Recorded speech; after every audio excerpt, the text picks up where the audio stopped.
Ayan mga kapanda, tayo magluluto ng beef. Tara na guys, ito ang aming hapunan. Ayan, pinainin na natin yung ating mantika. Uy! Ito lang ang hapunan namin guys. Diba, ngayon lang kami magbubuhat, magbabaka. Malaw!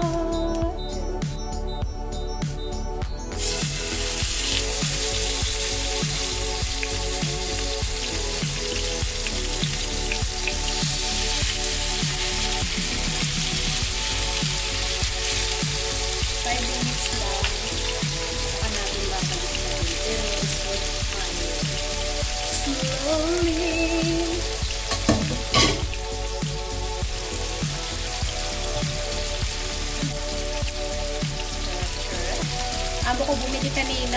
Sabi niya, huwag daw mamalengke ngayon. At siyang pipili. Bibihira kaming kwan nito guys. Kumakain mo, nagluluto ng beef. Kasi bawal yata sa kanila. Ngayon lang yata kami pwedeng magluto. Yan. Alam mo naman na may iba yung kwan nila. May paniniwala kasi sila. Pag kumakain sila ng beef sa labas. Pero dito sa bahay, bibihira. Ayan.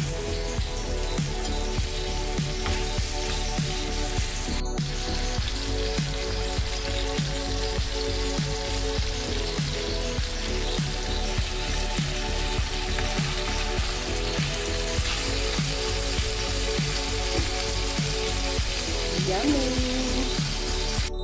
Ayan. Sarap! Kainan na! Yes, itlog. Itlog.